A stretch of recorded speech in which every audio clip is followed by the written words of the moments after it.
বলেছ রাসূল দেবে না, বলনি দেবে না ওমর, বলনি দেবে না হামজা তারি, খালিদ বিজয়ী সমর। প্রভু তুমি বলেছ রাসূল দেবে না, বলনি দেবে না ওমর, বলনি দেবে না হামজা তারি, খালিদ বিজয়ী সমর। প্রভু তুমি বলেছ রাসূল দেবে না। আল্লাহু আকবার। মদিনায় যত মুনাফিক ছিল জমের মতো ভয় পাইতো সাইয়েদনা ওমরকে। শয়তানদের লিডার ইবলিসও ভয় পেত ওমরকে। বিশ্বনবী বলেন ওয়াল্লাযী নাফসি বিয়াদিহি, ওমর ওই সত্তার কসম যেই সত্তার হাতে আমার আত্মা, মা লাকিয়াকা শাইতানু সালিকান ফাজ্জান ইল্লা সালাকা ফাজ্জান গায়রা ফাজ্জিক। ওরে ওমর, শয়তান যদি তোমারে কোনো রাস্তায় দেখে, ইবলিস যদি তোমারে কোনো রাস্তা দিয়ে হাঁটতে দেখে, ইবলিস ওই রাস্তা রেখে দিয়ে অন্য রাস্তা দিয়ে হাঁটে। ইবলিসও সাইয়েদনা ওমর ফারুককে দেখলে, এই রাস্তা দিয়ে দেখলে ওর বাপের কি জীবনে এই রাস্তা দিয়ে হাঁটবে না, এই রাস্তা ধুইয়া ওই আরেক রাস্তা ধরে চিল্লায় পড়েন আল্লাহু আকবার। কাফেররা ভয় পেত, মুনাফিকরা ভয় পেত, শয়তান ভয় পেত, এমনকি বিশ্বনবীর বিবিরাও ভয় পেত। সুবহানাল্লাহ পড়েন। বিশ্বনবীর বিবিরা বিশ্বনবীরে ধরলেন, আমার এইটা কিনা দেন, ওইটা দেন। বিশ্বনবী কয় টাকা নাই, ক্ষমতা নাই, সামর্থ্য নাই, বেশি কথা কইলে তালাক নিয়ে যাও, তোমাদের চেয়েও সুন্দরী অনেক সতী সাধবী নারী আল্লাহ ব্যবস্থা করে দিবে। বিবিরা মাঝে মাঝে খুনসুটি করতো, নবীরে ধরতো, এটা নাই ওইটা নাই, এটা দেন। একবার সব বিবিরা টাইট করে ধরছে, ও নবী আয়েশার ঘরে যেদিন থাকেন সাহাবারা বেশি হাদিয়া পাঠায় কেন, আমাদের ঘরে যেদিন থাকেন পাঠায় না কেন? কালকে জুমার নামাজের পরে ঘোষণা দিবেন সবার ঘরে সমান সমান হাদিয়া। নবী কয় আমি হাইতাম না। ও মিয়া, কে হাদিয়া দিবে, কটুক দিবে, এটা কি ইমাম সাহেবের কাজ? ইমাম সাহেবের বাসায় কে কোন দিন কি খাওয়াবে, কি গিফট দিবে, এটা তো কে যে গিফট দিবে তার ব্যাপার।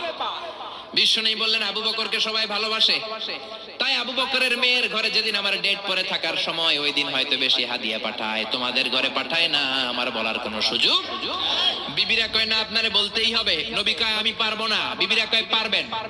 ইন দ্য মিন টাইম দরজার পার থেকে কে যেন সালাম দিল, আসসালামু আলাইকুম ওয়া রাহমাতুল্লাহ। বিশ্বনবী বললেন ওয়া আলাইকুমুস সালাম।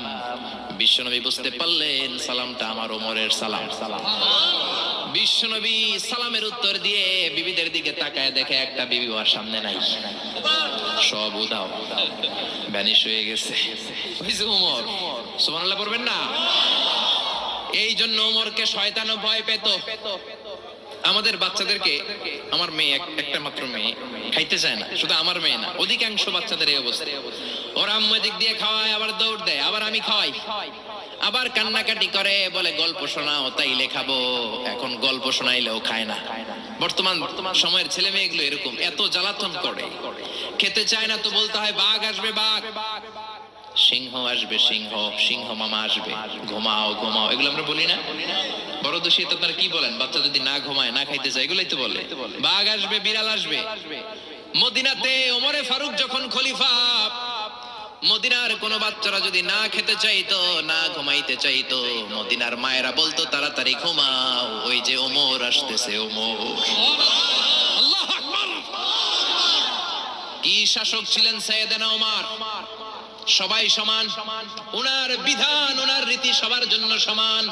মদ খাওয়ার অপরাধে নিজের কলিজার টুকরা ছেলে আবু শাহমাকে 80টা বেত মেরেছে। হাদিসটা দাঈফ, তবে শিক্ষা আছে আমাদের জন্য। 80টা বেত মেরেছে। এক রাওয়ায়াতে পাওয়া যায় বেত মেরে ছেলেটাকে আহত করে ফেলেছে, আর এক রাওয়ায়াতে পাওয়া যায় পিটাতে পিটাতে ছেলেটাকে দুনিয়া থেকে শেষ করে ফেলেছে। ছেলের মুখে গন্ধ পেয়েছে। আর শরীফতা খামরান, কিরে মদ খাইছস? কয় না বাবা, শরীফতু নাবিজ, আমি নাবিজ খেয়েছি। নাবিজ খাওয়া যায়। নাবিজ হচ্ছে রাতের বেলা আরবরা দুধের মধ্যে শক্ত খুরমা ছেড়ে দেয়। 1 কেজি দুধের মধ্যে 10টা শক্ত খুরমা ছেড়ে দিলে সকালবেলা দুধের কালারটা সাদা থাকে না, শক্ত খুরমার রস টেনে ওটা লাল হয়ে যায়, খেতে বড় মজা, এটাকে বলে নাবিজ। কিন্তু সকালেই খেতে হবে। ওইটারে যদি 3 দিন জমায় রাখেন, 4 দিন জমায় রাখেন, ওইটাও গাঞ্জা হয়ে যাবে, ওইটাও তারি হয়ে যায়, মদ হয়ে যায়।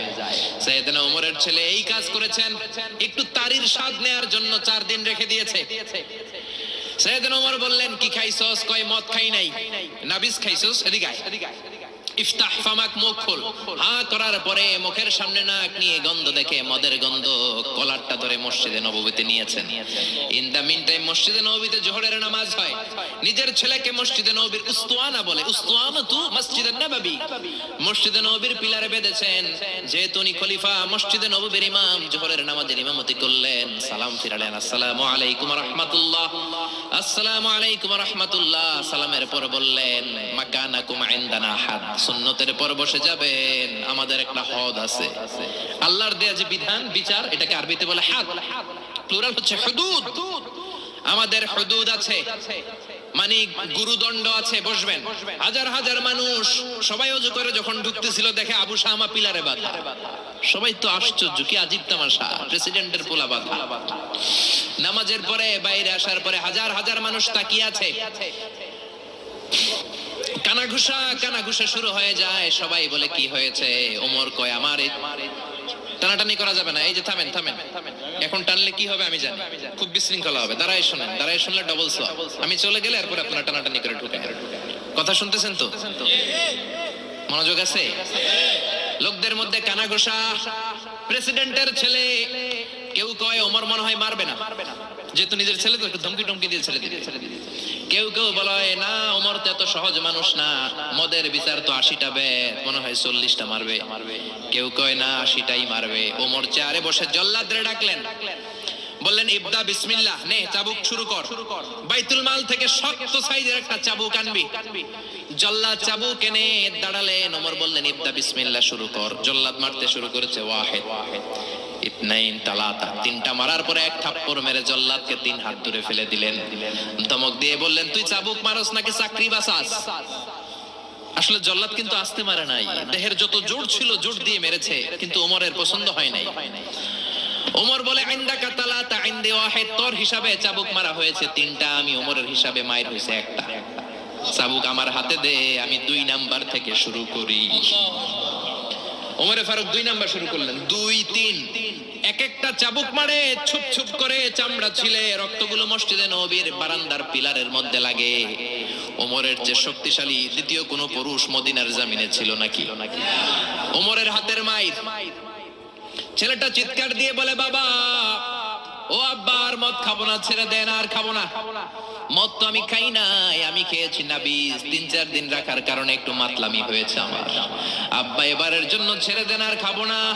ওমরের কঠোর হৃদয়ে কোনো দয়া মায়া আসে না, মারতে লাগলেন। এবার আবু শাহামার মা, ওমরের বউ, পায়ের মধ্যে ওমরের পায়ে পড়ে ডেকে বলে, ওমর, আমার কলিজার টুকরা ছেলেটারে মারিস না। 30টা বাড়ি মারা হয়েছে, আর বাকি 50টা বাড়ির জন্য এক একটা চাবুকের বিনিময়ে আমি এক একটা উট আল্লাহর রাস্তায় সদকা করব রে ওমর। সাইয়েদনা ওমর বলে, আরে নিয়ে যাও।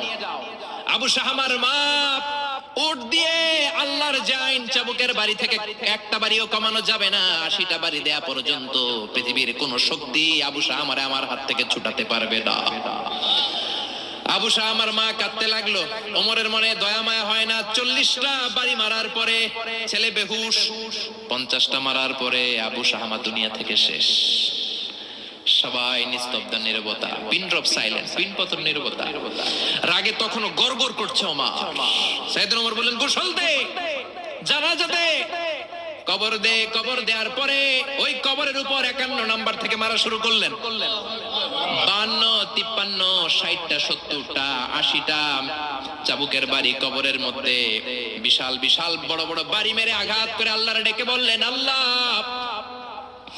আমার ছেলে হওয়ার কারণে, প্রেসিডেন্টের ছেলে হওয়ার কারণে আমি পার্সিয়ালিটি করি নাই, একটা চাবুকের বাড়িও কম দেই নাই। কিয়ামতের দিন তুমি আমার জালিমদের কাতারে দাঁড় করাতে পারবা না। আল্লাহু আকবার। ওই ওমরের শাসন যদি দেশে থাকতো, দেশটারে মদিনা বানাইতো কে? এখন রিকশাওয়ালার পোলার জন্য এক নিয়ম, প্রধানমন্ত্রীর পোলার জন্য আরেক নিয়ম, কুলিওয়ালা ঠেলাওয়ালার জন্য এক নিয়ম, প্রেসিডেন্টের মেয়ের জন্য আরেক নিয়ম। জোরে বলেন ঠিক কিনা? সবার জন্য যদি এক নিয়ম হতো, চুরি করলে যদি হাত কাটা হতো, জিনা করলে যদি পাথর মেরে গর্দানটা উড়িয়ে দেয়া যেত, বাংলার জমিনে আর কোনো চোর আর জিনাখোর পাওয়া যেত না। চুরি করলে হাত কাটো কার আইন? তো তবে এটা কলা চোর, মুরগি চোর, ডাব চোর, আম চোর না। যেই চোরগুলো একটা কলমের সিগনেচারের খোঁচায় দেশের 1000 কোটি টাকা মেরে দেয়, ওই চোরদের হাত আগে কাটতে হবে। যেরকম ঠিক কিনা?